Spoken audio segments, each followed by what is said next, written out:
Sir कल रात में एक बाबूजी आए थे जिसके चेस्ट में पेन था, तो इस इमरजेंसी सिचुएशन में कैसे डील करेंगे? रात का समय 70-75 साल के बाबूजी ठंड के दिन छाती में डिस्कम्फर्ट करके आते हैं अस्पताल में। ये प्रायः देखा जाता है कैसे इसको अप्रोच करें, क्या चीज दिमाग में हमारे आनी चाहिए।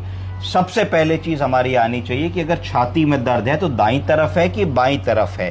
दर्द एक जगह पे केंद्रित है कि कहीं पे रेडिएट हो रहा है। सबसे पहला डर जो लाइफ थ्रेटनिंग हो सकता है कि हार्ट का दर्द तो नहीं है, जिसको हम गैस का दर्द समझ के इग्नोर तो नहीं करने वाले हैं। तो समझना चाहिए कि अगर हार्ट का पेन होगा तो left side of the chest में होगा। कहां होगा? Left side. सब लोग अपना लेफ्ट साइड छू के दिखाइए।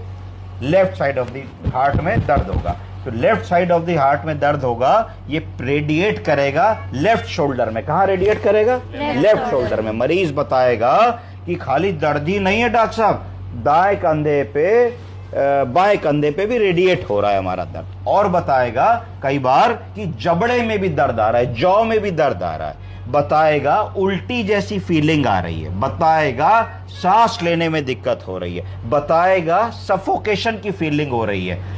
बताएगा सांस नहीं आ रही है। बताएगा कुछ चुभ रहा है, लग रहा है कोई भाला मारे दे रहा है, बहुत कस के दर्द हो रहा है, थ्रॉबिंग पेन हो रहा है। तो अगर ऐसे लक्षण आदमी बता रहा है, ये पूछने में आपको 20 सेकंड लगने चाहिए। बाबूजी दर्द हो रहा है कि नहीं, कितना हो रहा है, दाएं हाथ में बाएं हाथ में जा रहा है कि नहीं, जबड़े में जा रहा है कि नहीं, आपको कुछ चुभन तो नहीं हो रही, ऐसा तो नहीं लग रहा कोई दबाए दे रहा है, सांस आ रही है कि नहीं, सब पूछते ही आपको आइडिया लग जाएगा। तो आप तत्काल उनका एक ईसीजी करके देखेंगे। ईसीजी में अगर हार्ट के लक्षण दिखते हैं तो अपने डॉक्टर से डिस्कस करके उसकी डायग्नोसिस तुरंत बन जाएगी कि ये कार्डियक पेन है। अब दूसरी बात आई कि आपने सब पूछा, उसने कहा ऐसा तो कुछ भी नहीं हो रहा है पर कुछ दिक्कत हो रही है, बारी बारी लग रहा। तो फिर आपको लगा कि भाई खाया क्या था आपने? तो उन्होंने कहा साहब शादी का सीजन है, कल बाहर गए थे तो हमने पार्टी में कुछ अच्छे से खा लिया था, ज्यादा खा लिया था, ओवर ईटिंग हो गई थी।